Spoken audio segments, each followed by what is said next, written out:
같이 앉으셔서 성령의 도우심이라고 하는 주제로 함께 말씀의 은혜를 나누고자 합니다. 지난 주일은 성령 강림 주일이었습니다. 그런가 하면 오늘은 교회 열구로는 삼위일체 주일입니다.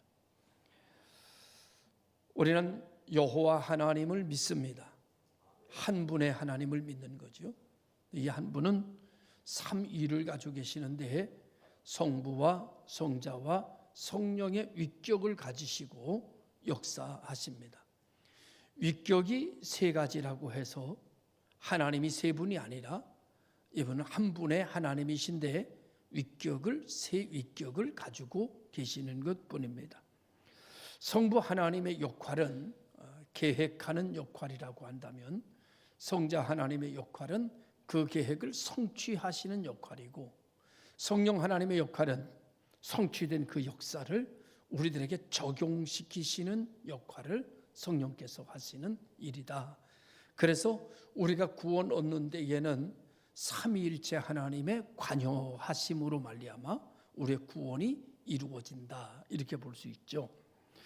성부 하나님은 우리의 구원을 계획하시고 그리고 성자 예수님은 우리의 죄값을 대신하여 십자가에 달려 죽으심으로 우리의 죄를 사하시고 이 사하신 이 완성된 구원의 역사를 우리에게 이루게 하시고 믿어지게 하시는 분은 성령의 역사다. 이렇게 볼 수 있죠. 그래서 보혜사 성령은요, 어떤 말로 성경에 여러 가지 말로 번역이 됐는데 이런 말로 번역이 됐습니다. 위로자 또는 대언자 또는 상담자 또는 변호자, 중보자 뭐 이런 여러 가지 말로 번역이 되어지는 것을 보면서 성령의 역사는 우리 안에서 가장 밀접하게 나타나는 하나님의 표적이고 하나님의 능력이다. 이렇게 말씀을 드릴 수가 있는 것이죠. 그래서 성령이 우리 안에 오면 우리는 낙심하지 않습니다. 어떠한 환경 속에서도 낙심하지 않는 것은 성령이 우리 안에서 우리를 위로하기 때문입니다. 그 어떤 사람의 위로를 받는 것보다도 성령이 위로하시면 우리는 그 가운데서 은혜를 경험하게 되고 넘어진 가운데서도 하나님의 뜻을 발견하게 되는 큰 축복을 누리게 되는 것이죠. 그리고 항상 우리가 하나님의 말씀대로 살아가고 되돌아보면서 다시 원위치로 돌아가게 되는 이유는 대언자 성령이 내 안에서 자꾸 내게 말씀하시기 때문에 순간적으로는 우리가 곁길로 가고 좌로나 우로나 치우치기도 하지만은 또 제자리로 돌아가는 그런 역사가 나타나게 됩니다. 그리고 중보자의 역할을 하시는데 우리가 하나님 앞에 나가기 위하여 우리의 행동과 생각으로는 부족하기 짝이 없는데 그 부족한 것을 성령께서 중보하셔서 만족하게 하셔서 하나님 앞에 서게 하심으로 말미암아 하나님께서 은혜 주시고 하나님께서 복 주시기에 부족함이 없는 자들로 세움을 받는 역사가 일어나는데 이것이 바로 성령의 중보하심을 통해서 나타나는 역사다. 이렇게 볼 수 있죠.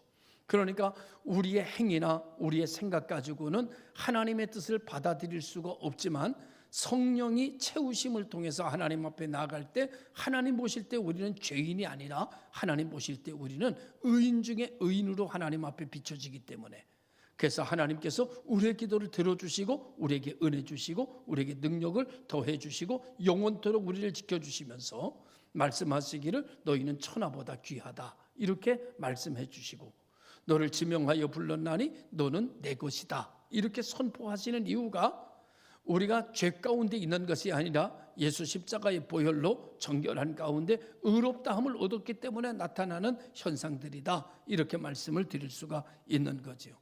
그래서 하나님의 사람들은 성령 하나님이 역사하시기 때문에 반드시 성령 하나님께서 우리의 생애를 주장하시고 가장 좋고 가장 복 있는 길로 우리를 인도하셔서 아름다운 인생을 살아가게 하고 그리고 아름다운 인생으로 마무리할 수 있도록 인도하시는 역사가 나타나게 되는 줄로 믿습니다.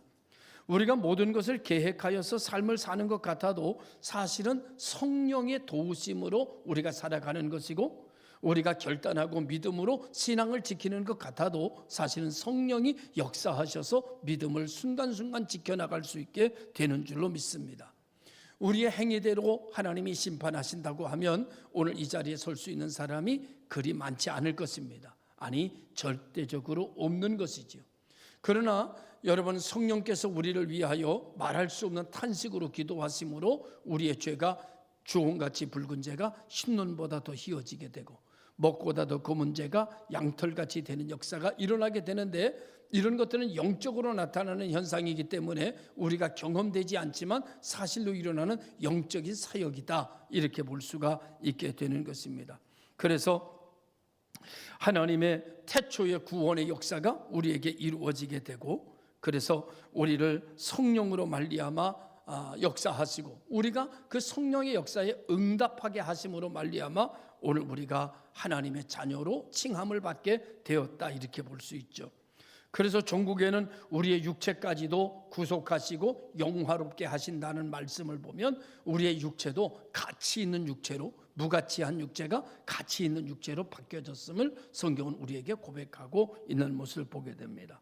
이런 성령의 도우심은 세 단계를 통해서 우리에게 나타나는데, 첫째는 어떤 역사가 일어나게 되는가 하면은 부르심의 역사입니다. 우리가 하나님을 알지 못할 때, 하나님과 원수되었을 때, 하나님을 깨닫지도 못할 때 성령께서 내게 오셔서 부르시는데, 그때는 어떤 때는 친구가 와서 부르고, 어떤 때는 부모가 부르고, 어떤 때는 이 사람 저 사람이 와서 전도의 형식을 통해서 내게 부르지만, 그것이 사실은 전도의 형식이기는 하지만은 성령께서 내게 찾아오시는, 나를 도우시는 하나님의 말씀을 처음으로 듣게 하는 역사다, 이렇게 볼 수 있죠. 예전에 사람들이 많이 물어요. 목사님은 어떻게 교회를 다니시게 됐어요? 이렇게 말합니다. 누가 전도하셨어요? 이렇게 물으면 처음에는 이렇게 저렇게 얘기하다가 신앙에 철이 들고 난 다음에는 성령께서 나를 찾아오셔서 내가 예수 믿게 되고 성령의 감화 감동으로 하나님의 자녀로 변화되게 되었다라고 그렇게 이야기하게 되었습니다. 사람이 전도하는 것 같아도 사실은 그 안에 성령께서 도우시고 인도하시고 역사하시는 것을 우리는 볼 수 있습니다. 그래서 하나님께서 나를 부르셨다. 그래서 성령의 처음으로 역사하시는 역사, 우리를 돕는 역사는 부르심의 역사, 콜링. 저기 한문으로 말한다면 소명의 단계가 있었다, 그런 말이죠. 하나님이 나를 찾아오셔서 나를 부르셨다, 나를 찾으셨다, 이런 말이죠. 그래서 영어로는 하나님의 콜링을 받았는가, 하나님의 부르심을 받았는가. 그러니까 신앙의 가장 기초는 어디에다 둬야 되는가 하면은 내가 하나님을 믿습니다에 두는 것이 아니라 하나님이 나를 찾아오셨다, 하나님이 나를 부르셨다, 여기에다가 신앙의 기초를 두고 그 다음에 내가 하나님이 나를 찾아오셔서 말씀하심으로 성령의 역사를 통해서 내가 믿음으로 응답할 수 있었다. 이것이 과정 중에 옳은 과정이라고 생각이 들게 되는 것이죠. 성령께서 더 놀라운 것은 우리가 언제 성령께서 우리를 찾아오셨는가 하면은 의를 행하거나 행실이 착할 때나, 아니 그럴 때 찾아오신 것이 아니라, 빛 가운데 있을 때 찾아오신 것이 아니라, 성령께서 나를 언제 찾아오셨는가 하면은 어둠 가운데서 나를 부르셨습니다. 어둠 가운데 아무것도 분간하지 못하고 천국이 있는지도 모르고 내 맘대로 내 멋대로 살아갈 때 우리 성령께서 나를 찾아오셔서 나를 부르셨습니다. 성령께서 부르시니까, 하나님이 부르시니까 내가 어둠 속에서 빠져나올 수 있는 거죠. 다른 사람이 부르면 빠져나오지 못하는데 하나님이 부르시니까 어둠이 나를 붙잡고 있던 걸 놓을 수밖에 없는 거죠. 사망의 권세가 나를 붙잡고 있는데 그 어떤 거로도 나를 놓지 않는데 하나님이 부르시니까 여러분, 피조의 세계는 나를 놔줄 수밖에 없는 거죠.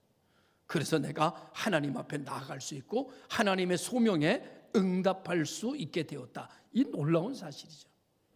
여러분, 그 누가 나를 부를 수 있겠습니까? 사망의 권세가 누가 나를 부른다고 나를 놔줄 수 있겠습니까? 하나님의 성령께서 찾아오시니 어둠이 일곱 길로 도망가고 나를 어둠에서 토해낼 수 있어서 내가 응답할 수 있게 되었다라고 하는 거예요.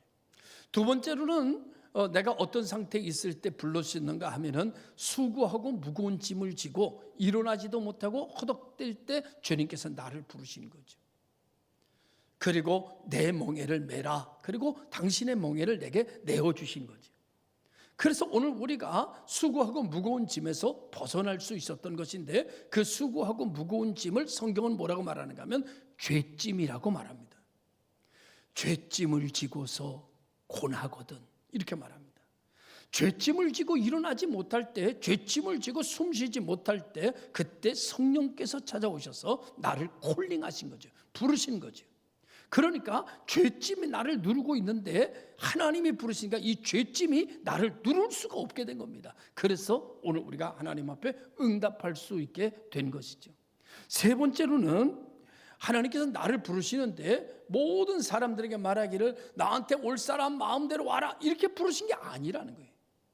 성경에 보면 하나님이 우리를 부르실 때 어떻게 부르는가 하면은 지명하여 불렀다고 합니다. 지명해서. 참 많은 사람들 가운데서 하나님이 딱 이름을 부른 거예요. 정동천 나와 이런 거예요. 여러분 나보다 잘난 사람 많고 나보다 똑똑한 사람 많고 나보다 키 큰 사람 많고 난 키에 한이 맺혀서 맨날 키 얘기를 해. 키 큰 사람 많고 여러분 가문이 더 훌륭한 사람 많고요. 여러분 많이 배운 사람 많고 정말 내놓으라는 그런 사람들 많은데 여러분 하나님은 그 사람 안 부른 거예요. 부족하기 짝이 없고 더 부족하고 더 부족하고 더 부족하고 죄로 그냥 뒹굴러가지고 그냥 죄 가운데 그냥 더덕더덕 죄 가운데 묻어있는 나를 하나님이 부르신 거예요. 왜 부르셨느냐?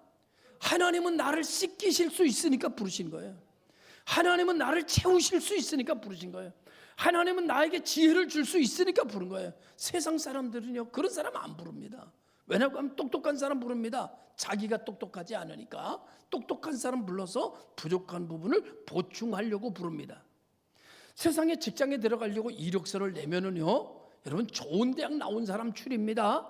똑똑한 사람 출입니다. 능력 있는 사람 출입니다. 능력 없는 사람 안 부릅니다. 그런데 하나님은 능력 있는 사람 안 부릅니다. 왜? 하나님은 능력이 충분하니까. 하나님은 어떤 사람 부르냐? 부족한 사람 부릅니다. 죄 많은 사람 부릅니다. 넘어진 사람 부릅니다. 왜? 하나님은 넣어줄 수 있으니까.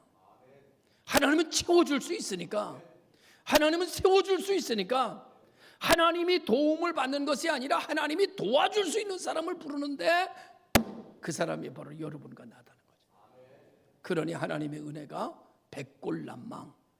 야 정말 세상에 보면 세상과 비교해 보면 세상에는 난 사람 부르는데 하나님은 쓰러진 사람 부르고 세상에는 똑똑한 사람 부르는데 똑똑한 사람 부르면 나는 부름을 받을 수 없는데 정말 미련하고 정말 누추하고 정말 쓰러지기 잘하고 자로나 오로나 치우치기 잘하고 결단력도 약하고 이런 나를 하나님이 지명했다는 거예요. 너는 나 없이는 안 되겠구나. 정동천 나와 이러셨다는 거예요. 자꾸 정동천이만 얘기하니까 저만 훌륭한 것 같은데 여러분 이름도 지명해서 불렀다는 거예요. 할렐루야. 나와 그랬다는 거예요. 잘났기 때문에 똑똑해서 하나님이 도움받으려고 여러분 없으면 안 될 것 같아서 아니 하나님 없이는 여러분이 사람 대접하며 살 수 없을 것 같아서 하나님 부르는 거예요. 하나님 없이는 인간답지 못할 것 같으니까 하나님이 불러서 가장 존귀한 사람으로 높여주려고 여러분을 부른 거예요. 그래서 하나님 말씀하시기를 지명해서 불렀대요. 지명해서. 한 사람 이름만 더 부를까요? 김명수 나와 이랬다는 거야. 하나님이. 할렐루야. 얼마나 감사한 일입니까 여러분. 저는요 행운권 추첨 이런 데 가면 한 번도 되는 적이 없어. 전 아예 한 번 안 되고 두 번 안 되고 세 번 안 되고 이제는 행운권 추천한다고 하면 안 될 줄로 믿어. 안 될 줄로 믿습니다. 저 나하고는 상관없는 거니. 역시나 안 돼. 내 앞에 사람 되고 내 뒤에 사람 돼도 나는 안 돼. 참 인간. 여러분 이렇게 세상에서 행운권 추첨 하나 제대로 안 되는 사람이야. 그래서 하나님이 지명해서 부른 거예요. 넌 내가 부르지 않으면 내 능력으로는 아무것도 안 돼. 하나님이 너 나와. 너 나랑 같이 가자. 너 네 힘으로 되는 게 없어. 이렇게 말씀하셨다는. 그래서 하나님의 자녀가 되고 천하보다 귀한 사람이 되고 하나님의 자녀라 일컬음을 얻게 되고, 여러분 세상 사람 말 안 들어도 하나님 내 말 듣고, 세상 사람 불러도 응답 안 해도 하나님 나한테 응답하고, 하나님의 내 손 잡고 가시는 줄로 믿으시길 바랍니다. 내가 똑똑하고 잘나서가 아니라 내가 부족하고 연약하기 때문에 나를 택하시는 그 하나님의 은혜가 너무나 감사한 거죠. 그래서 지명해서 부르는 거죠. 추천해서는 난 안 돼. 지명해야 되는 거지. 할렐루야. 하나님의 사람은요, 추천된 게 아니에요. 지명된 거지. 여러분이요, 추천돼서 온 게 아니에요. 지명된 거지. 할렐루야. 너는 내 것이다. 여러분 이사야서 43장 1절에 보면 이렇게 말하는, 야곱아, 지렁이 같은 너 야곱아, 내가 너를 지명하여 불렀나니 너는 내 것이다 그래요. 여러분 지렁이 같은 사람은요 세상에서 대접 못 받아요. 여러분 백마 같은 사람이 대접받지. 지렁이 같은 야곱아, 하나님은 누굴 불러요? 지렁이 같은 사람 불러요. 그리고요 천하보다도 귀하게 만들어요. 존귀한 자로 만들어요. 무명한 자 같으나 유능한 자로 만들어요. 하늘의 별과 같이 빛나는 자로 만들어요. 할렐루야. 이것이 바로 성령께서 하시는 일이고 성령 충만한 자에게 나타나는 현상이다. 이렇게 말씀을 드릴 수가 있습니다. 하나님이 우리를 어느 가운데서 부르셨는가 하면은 네 번째로 영광 가운데 부르셨어요. 영광 가운데.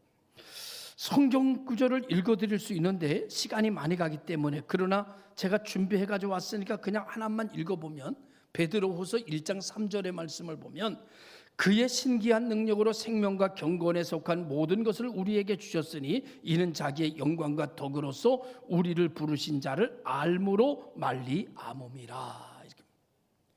하나님께서 우리를 슬픔 가운데 부르시지 않았어요. 하나님이 우리를 슬픔 가운데 부르셨으면 우리가 슬픔 속으로 들어가는 거예요.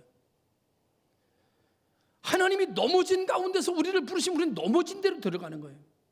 여러분 잔치집에서 나를 부르면 내가 잔치 속으로 들어가는 거예요. 여러분 장례식에서 나를 부르면 나는 슬픔 속으로 들어가는 거예요. 그런데 하나님은 우리를 영광 가운데 부르셨어요. 그러니까 우리 모두가 다 영광 속으로 들어가는 거예요. 할렐루야.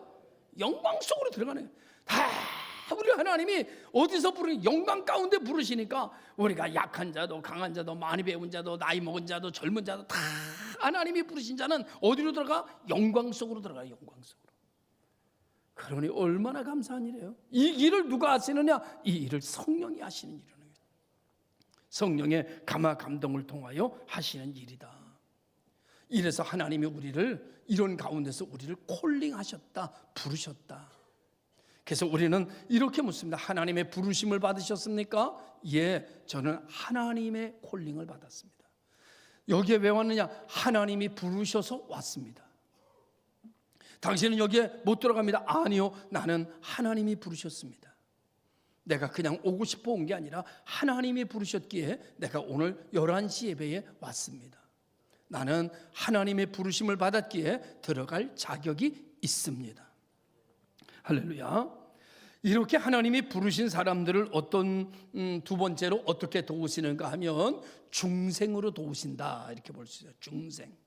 다시 말하면 성령으로 거듭나게 하신다. 이 거듭나게 말한다고 했을 때 여러분 머릿속에 떠오르는 이름 석자 있습니다. 니고데모. 네 글자네요. 니고데모. 니고데모가 밤에 찾아왔습니다. 그리고 거듭남에 대해서 질문했습니다. 그랬더니 거듭나지 아니하면 하나님의 나라를 볼 수가 없다고 말씀하셨습니다. 니고데모는 이스라엘의 선생이면서 1차원적인 답변을 합니다. 선생님, 그러면 내가 이 나이에 어머니 모태로 들어갔다가 다시 나야 합니까? 거듭남이라는 단어가 무슨 말인지는 알았던 것 같습니다. 주님께서 말씀하시기를 모태에 들어갔다 나는 것이 아니라 물과 성령으로 거듭나지 아니하면 하나님의 나라에 볼 수도 들어갈 수도 없다고 말씀하셨습니다. 그는 고민에 빠져 돌아갔습니다. 여러분, 물과 성령으로 하나님은 우리를 거듭나게 하시는 역사가 일어나게 됩니다. 하나님은 부르시고 그냥 불러놓는 것이 아니라 하나님이 보시기에 눈에 넣어도 아깝지 않을 정도로 하나님은 정결하게 의롭게 우리를 새롭게 하시는 역사가 일어나게 되는데, 이를 위하여 주님께서 오셨고 이를 위하여 우리에게 물과 피를 다 쏟아주셨기에 이 물과 피를 통하여 우리는 정결함을 얻게 되는 역사가 일어나게 되는 것입니다. 이전 것은 지나갔으니 보라 새 것이 되었다고 말씀하시는 말씀을 우리에게 허락해 주시는 거죠. 그러니까 말이죠, 누가복음 15장에 보면 탕자의 비유가 나옵니다. 탕자가 아버지의 것을 가지고 나가서 다 탕진하고 거렁뱅이가 돼서 아버지에게 돌아옵니다. 그의 마음은 어떤 마음인가 하면 이제 아들의 자격은 잃어버렸다. 그러니 아버지의 품꾼으로 하나 써달라고 부탁해야 되겠다. 내가 여기서 이렇게 사느니 보다 아버지의 품꾼으로 사는 게 더 낫다. 그리고 아버지에게 돌아갑니다. 아버지에게 돌아가니까 아버지가 뭐라고 말하는가 하면, 아버지 저를 그냥 종으로 하나 삼아 주십시오. 아들은 이렇게 말합니다. 그런데 아버지는 뭐라고 말하는가 하면, 죽었던 아들이 다시 살아왔다. 옷을 벗겨라, 목욕을 시켜라, 내 아들의 옷을 입혀라, 가락지를 끼워라, 잔치를 베풀어라. 이것이 성령께서 하시는 일이었다라는 것이죠. 아버지께 돌아갈 수 있는 용기와 힘, 능력을 부어주시는 분이 바로 성령 하나님의 능력이다, 이렇게 보는 거죠. 그래서 성령 하나님은 오늘 우리를 도우시는데, 오늘 성경은 뭐라고 말하는가 하면은, 성령으로 거듭난 사람이라야 하나님 앞에 예배를 제대로 드리고 십자가만 얘기하면 목이 메이고 가슴이 찔리는 역사가 일어나게 되고, 더 나아가 여러분, 이렇게 거듭난 사람에게는 하나님이 어떤 역사를 이루어 주시는가 하면은 모든 것이 합력하여 선을 이루게 만드시는 역사가 이루어진다고 하니, 어떤 사람은 뒤로 넘어져도 코가 깨진다는데 우리는 뒤로 넘어져도 뒤통수도 안 깨지는 일들이 생긴다, 그런 말이죠. 역사가 바뀐다. 그래서 이렇게 구원의 감격을 가지고 기쁨을 가지고, 야, 내가 하나님의 은혜를 받고 내가 하나님의 자녀인데 내가 어떻게 살아야 되느냐라고 생각하는 사람에게 하나님께서 세 번째 도우시는데 어떤 도움이 있는가 하면은 사명을 부여하시는 도우심의 역사가 있다. 사명을 주신다는 거예요. 여러분, 은혜 받은 자가 은혜 베푼 자를 위해서 무엇인가 할 수 있다는 것은 축복일까요? 아니면 저주일까요? 축복이죠. 나에게 누군가가 큰 은혜를 베풀어 줬는데 내가 그분에게 조금이라도 보답할 수 있는 길이 있다면 이거는 얼마나 신나는 일인지 몰라요. 오늘 우리가 하나님 앞에 은혜 받아 하나님의 자녀 되고, 내가 하나님 앞에 예배가 회복이 되고, 그 다음에 하나님의 일을 하고 하나님의 영광을 위하여 뭔가 땀 흘릴 수 있는 일이 있다는 것은 얼마나 좋은 일인지 몰라. 이건 얼마나 큰 축복인지 몰라. 할렐루야. 얼마나 감사한지 몰라. 그래서 여러분, 오늘 우리는요, 하나님이 우리에게 사명을 맡기실 때요, 우리는 맞아요, 아멘, 아멘, 아멘, 우린 그러는 거예요.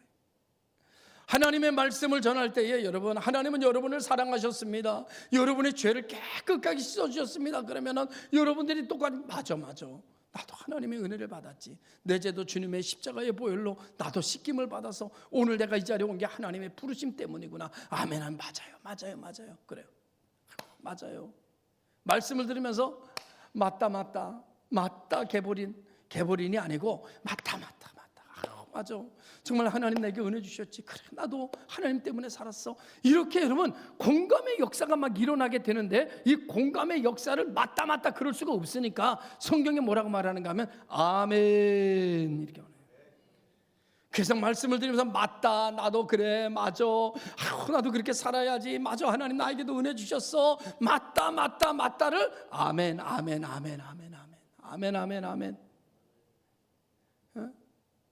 얼마나 좋아요, 아멘 할 수 있다니. 그렇게 입을 콕 다물고 있으면 뭐 좋아. 가끔가다 아멘이라도 한 번이 하야 좋지. 아멘. 할렐루야.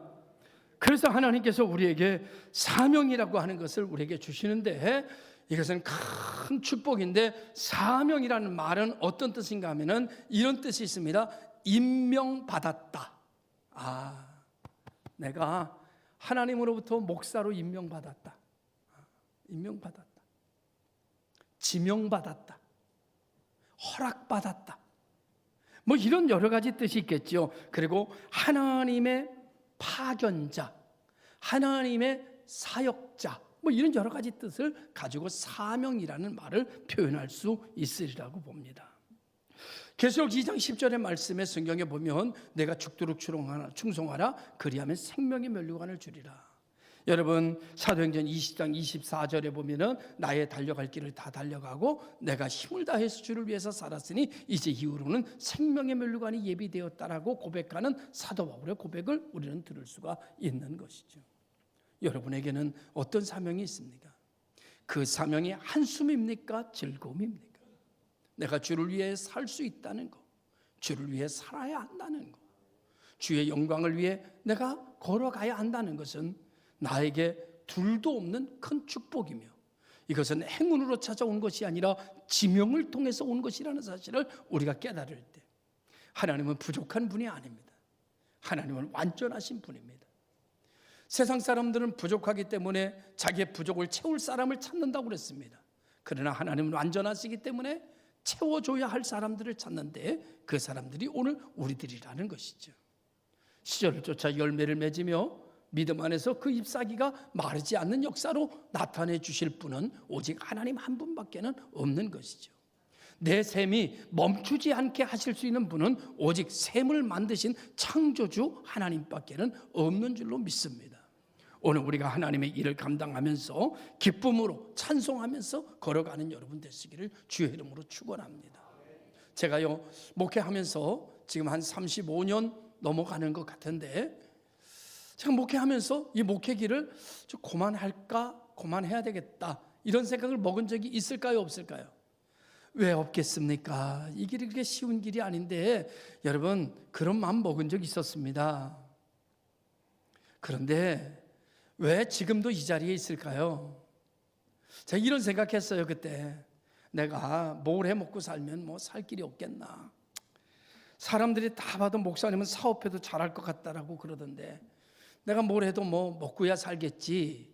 그래서 내가 나가면 돈 벌 자신 있는데 이런 생각을 먹을 때가 있었어요.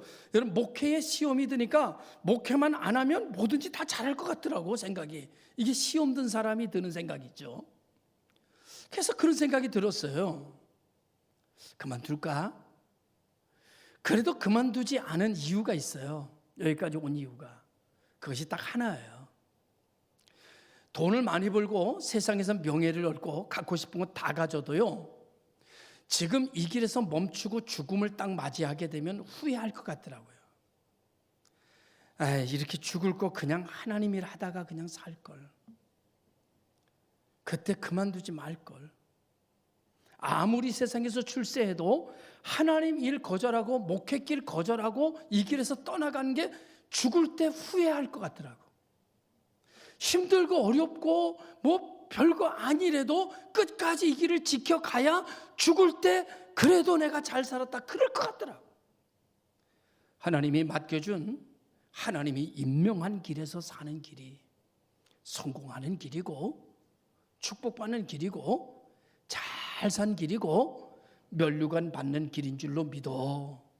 하나님이 내게 주신 직분을 천하보다 귀하게 여기고 하나님 맡기신 일에 하나님의 영광을 위해서 한 걸음 한 걸음 함께 이 길을 걸어가는 우리 믿음의 공동체가 될 수 있기를 바라고, 큰 것을 일하는 게 아니라 말 한마디라도 부주하고 하나님의 영광을 위해서 말하고 격려하면서 성령의 도우심으로 이 험산 줄령 같은 인생을 평지로 만들어가면서 살아가고 하나님의 역사를 통해서 변화되는 내 인생의 기쁨을 가지고 하나님께 영광을 돌리며 예배가 회복되고 기도가 회복되고 그리고 성도들의 교제가 회복되고 교회를 사랑함이 회복되는 아름다운 삼위일체 주일에 접해서 여러분의 신앙이 바로 서가는 역사가 일어나기를 주님의 이름으로 축원합니다.